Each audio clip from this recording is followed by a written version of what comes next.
Salut à tous, on se retrouve aujourd'hui pour une toute nouvelle vidéo. Aujourd'hui ça sera une vidéo tier list où on va classer les films Spider-Man, donc que ça soit les 3 trilogies, enfin 2 trilogies et demie, plus les 2 films d'animation qui sont déjà sortis. On va voir ça ensemble, allez c'est parti.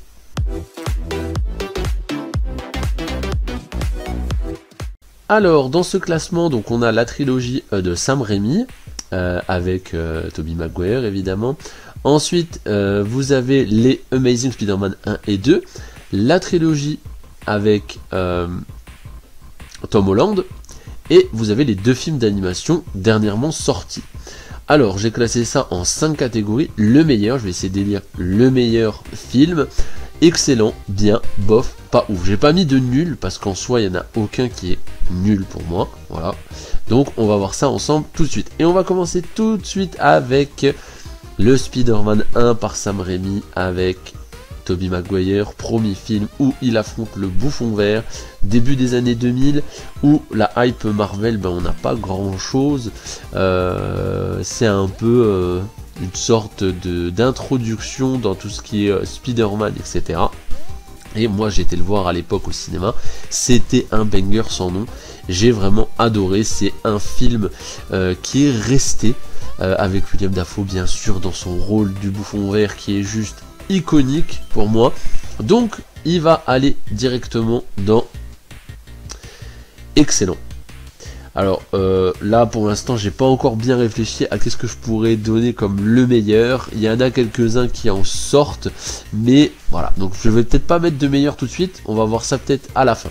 Ensuite Spider-Man 2 avec Octopus, Dr Octopus, super bien foutu, vous avez des idées de mise en scène qui est aussi hyper intéressant. Je pense qu'ils sont plus poussés dans celui-là que dans le 1, j'ai des scènes qui me reviennent plus dans le 2 que dans le 1. Il est aussi très iconique, franchement je trouve que c'est un film, les suites sont souvent un petit peu moins bien que les premiers, et ben là pour moi non, il est tout aussi excellent, franchement, je pense que c'est une suite extrêmement bien réussie, voilà, extrêmement bien réussie, on va le mettre dans excellent. Ensuite, Spider-Man 3, bon, alors celui-là il a été vraiment bâché, alors il y en a plein qui ont critiqué justement le symbiote avec l'introduction de Venom, avec Eddie Brock et tout, moi à l'époque j'avais vraiment bien aimé, d'autant plus que vous avez Harry qui revient dans le costume du bouffon, puis qui va l'aider, enfin bref il y avait vraiment une très très belle symbolique. Ils ont aussi beaucoup critiqué certaines scènes qui sont devenues un peu des mèmes, je pense que vous voyez tous de quoi je parle. Mais pour moi, Spider-Man 3, c'est un très très bon film.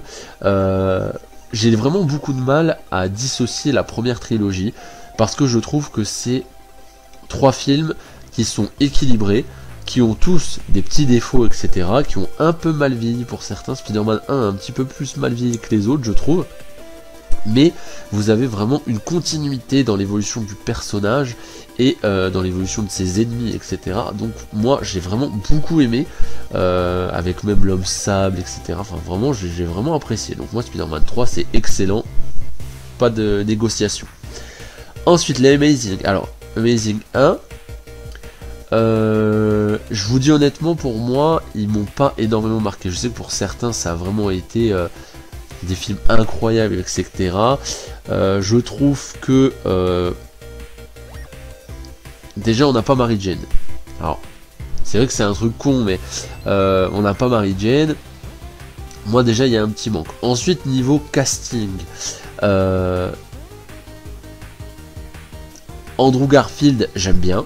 Je trouve que c'est un Spider-Man un peu plus teenage, on va dire, un peu plus adolescent que qu'a pu être Tobey Maguire, mais c'est pas un Spider-Man qui est incroyable. En tout cas, à sa sortie, je trouve que on est beaucoup à être passé à côté, et qu'au fur et à mesure des années, il redevient celui devant de la scène, et c'est vrai que il gagne en capital de sympathie pour moi, les 2 films, au fur et à mesure du temps. Mais voilà, c'est vrai qu'à l'époque, je suis vraiment passé à côté, j'ai pas trouvé ça incroyable ni quoi que ce soit. Le premier avec le lézard, qui était très très bien foutu pour l'époque, vous avez vraiment un lézard bien fait en CGI, etc. Je trouvais vraiment qu'il y avait un truc, mais voilà, pas le meilleur non plus. Je vais le mettre en bien. Voilà, parce que il est quand même intéressant, il y a des trucs, mais c'est pas pour moi, ça égalera déjà pas à la trilogie de Sam Raimi. Ensuite, Amazing Spider-Man 2 avec Electro. Alors, le problème de Spider-Man, de Amazing Spider-Man 2, c'est que c'est pensé comme une trilogie. Donc on sent très bien que on est censé avoir un 3 qui est jamais venu, et je comprends aussi la frustration des gens, parce que tout dans sa construction, au fur et à mesure que le personnage avance, etc., on sent clairement qu'il y a un 3. Évidemment, il y a le Rhino à la fin, qu'on verra jamais. Moi, par exemple, je suis passé complètement à côté de ça, parce que le Rhino, je trouve que c'était pas ça pour moi, le Rhino, pas un Rhino mécanique, etc. Je m'attendais à quelque chose comme le dessin animé, donc un méta-humain, vous voyez. Ça, c'est dommage. Electro, pareil, je trouve que c'est pas le plus intéressant non plus. Il est intéressant, mais c'est pas le meilleur. Je trouve que le vrai Electro, pour moi, c'était aussi de la série animée. Donc, voilà, Spider-Man 2, pour être honnête avec vous, il est même en dessous de Amazing Spider-Man 1. Je vais le mettre là. Parce que, ouais, je trouve qu'il y a quand même pas mal de défauts. Il y a des scènes un peu iconiques quand même, avec le décès de sa copine, etc. Mais, il manque quelque chose. Franchement, il manque quelque chose. Ensuite, on a... on commence avec Tom Holland, donc on a le Homecoming. On va dire que c'est une suite reboot, enfin bref, dans un autre univers, vous connaissez. Là, c'est fait par Marvel Studios, on est déjà dans le MCU. Alors Tom Holland, beaucoup de mal. Honnêtement, j'ai beaucoup de mal. Surtout dans ce premier épisode où on a vraiment un Peter Parker très jeune, trop jeune, je trouve. Pareil, toute l'histoire avec Tante May, etc. Enfin, je trouve qu'il n'y a pas vraiment de saveur. En plus de ça, ils nous mettent le Faucon.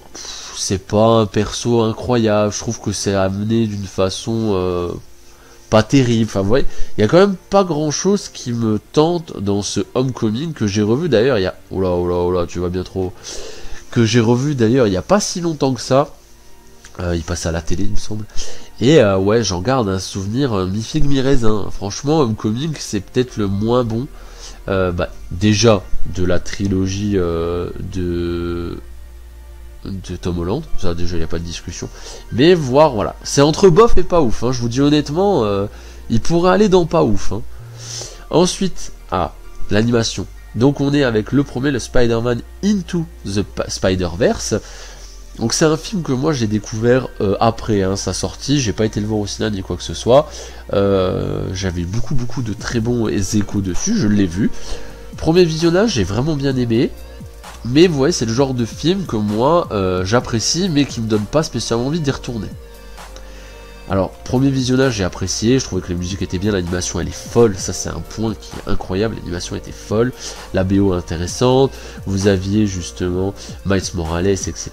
On avait en même temps les jeux, donc c'était un personnage qui était un peu, qui se démocratisait au fur et à mesure, et j'ai vraiment bien aimé. Et moi, je trouve qu'avec le temps, j'ai de plus en plus apprécié le film. Un petit peu comme Amazing Spider-Man, avec le temps je trouve que ça s'est bonifié, en tout cas dans mon esprit à moi, et maintenant j'aime énormément ce film, je le trouve vraiment excellent sur beaucoup de points. L'animation en premier, parce que je trouve que le travail est juste incroyable, donc pour moi je vais le mettre en excellent. Je vais le mettre en excellent parce que vous voyez, avec le temps il a pris des galons, que je préfère me mater un Into the Spider-Verse qu'un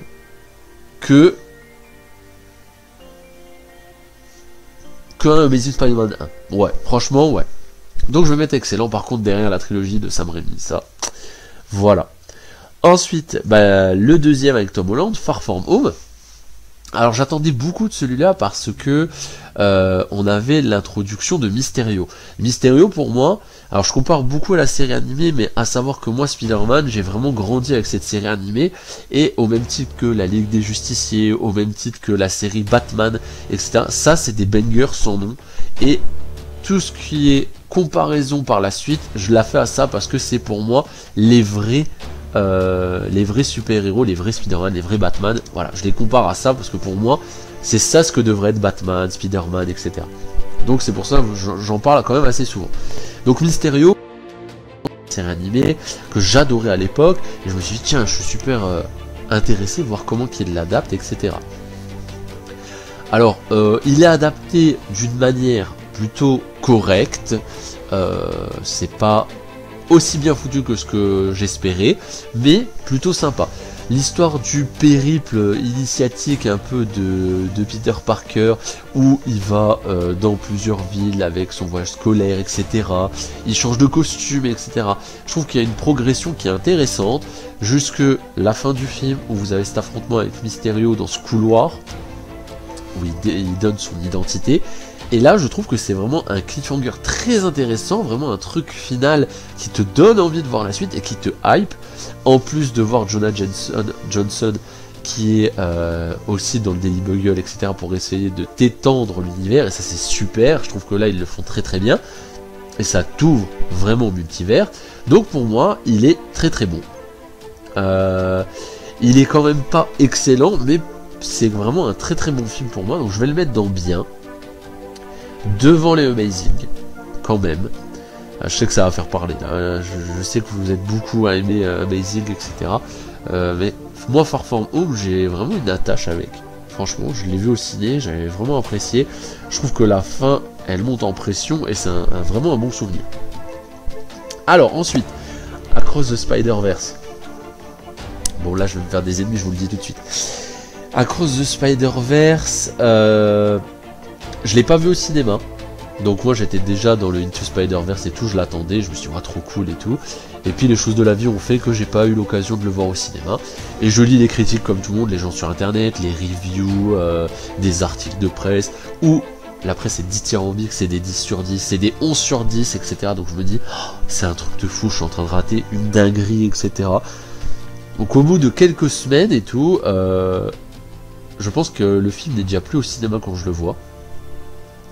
Je me dis, ouais, ça va être une claque, donc vous voyez vraiment le truc typique où je me pose dans mon canapé, où j'ai prévu du temps pour apprécier le film, petit snacking, etc. Je me vois encore.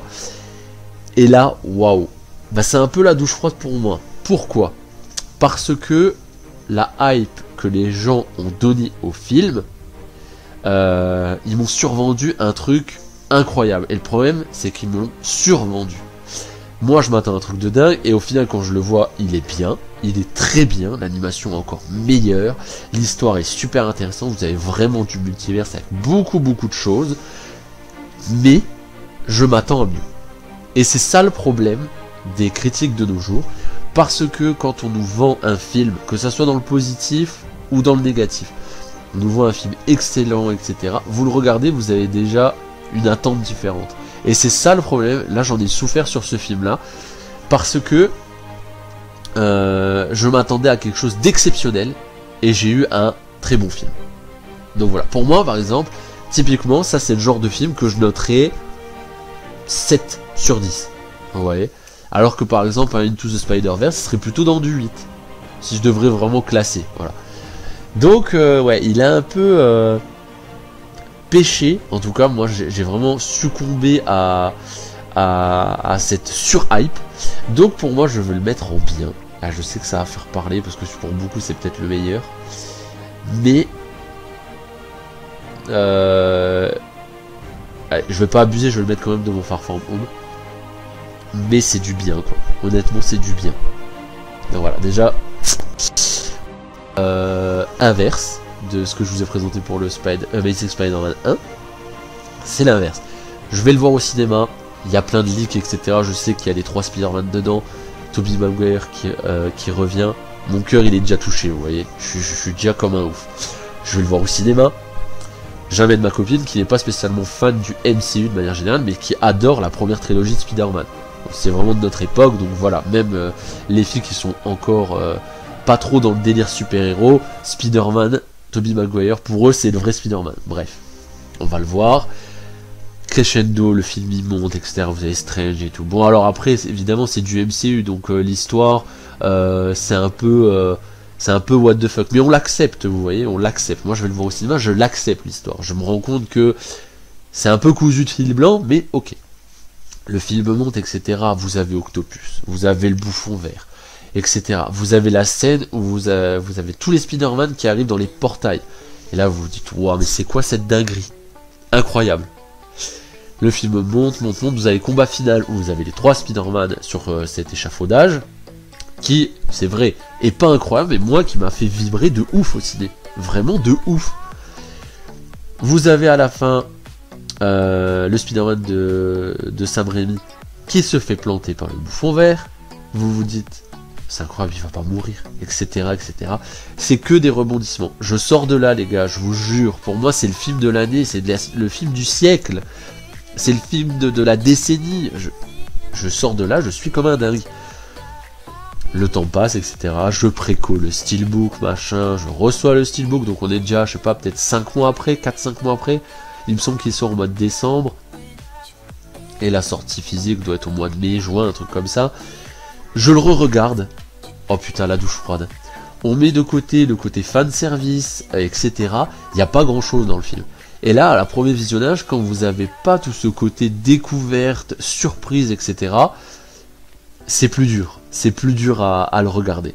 Alors, moi, c'est un peu ma Madeleine de Proust parce que j'apprécie, mais je me rends compte que je me suis fait flouter. Honnêtement, je me suis fait flouter. Si vous regardez vraiment dans le contenu, je suis pas sûr. Ouais, je pense même que c'est le moins bon des Tom Holland. Mais pour moi, parce que c'est un mélange de plusieurs émotions, de tout ce que j'ai vécu quand je l'ai vu la première fois et tout, il est excellent. Voilà. Mais je vous dis, j'ai mis une grosse réserve dans le revisionnage, donc je vais le mettre tout derrière. Mais j'ai mis une grosse réserve dans le revisionnage parce que, waouh, effectivement, quand vous mettez le côté fanservice de côté, il n'y a plus grand chose. Et ça, c'est vraiment dommage. Vraiment dommage. Pareil dans tout ce type multivers, alors ils ont fait revenir les autres Spider-Man, etc. Pareil, la scène où vous avez comment il s'appelle, Andrew Garfield qui sauve la MJ de Tom Holland. Enfin, vous voyez, il y a plein de trucs qui sont vraiment marquants. Mais voilà, j'ai mis encore une réserve. Alors maintenant, bon, déjà, je sais que vous n'allez pas être d'accord avec moi puisque j'ai placé le Across en dessous des autres. Je pense que pour beaucoup, il serait largement au-dessus. Mais bon, bref. C'est ma tier list, n'hésitez pas par contre à me dire dans les commentaires qu'est-ce que vous auriez mis, etc. et à débattre, franchement, il n'y a pas de problème. Alors maintenant on va élire le meilleur. Alors le meilleur, déjà je vous le dis tout de suite, ça sera pas No Way Home. Ça sera pas le Spider-Verse, Into the Spider-Verse, je vous le dis déjà. Ça sera un des 3 premiers. J'hésite, honnêtement. Honnêtement c'est mon top 3, hein, là il n'y a pas de débat. 1, 2, 3, top 3, sans débat. Quel est le premier? J'ai une vraie affect avec le bouffon vert. J'ai une vraie affect avec Octopus. J'ai une vraie affect avec le Venom. Je vais mettre le 3 de côté quand même. Mettre un petit peu en dessous. Et le 1, le 2, ça se tire la bourre. Je vais peut-être mettre le 2. Parce que peut-être que dans la mise en scène, c'est un peu plus travaillé. C'est un petit peu moins veillé que le 1. Je vais mettre le 2. Mais je vous dis honnêtement, les 3 pourraient être top 1. Les 3 pourraient être top 1. Je vais dire peut-être le 2, le 1, le 3. Voilà. Je pense que là, c'est plutôt quoi. Donc voilà ce qui conclut cette vidéo tier list des films Spider-Man en comptant les 2 films animés. J'espère qu'elle vous aura plu. Comme je vous ai dit, je suis très ouvert au débat dans les commentaires. N'hésitez pas. J'adore partager avec vous sur ce genre de vidéos. N'hésitez pas à me dire d'ailleurs où c'est que vous aurez mis Across the Spider-Verse. Ça m'intéresse vraiment.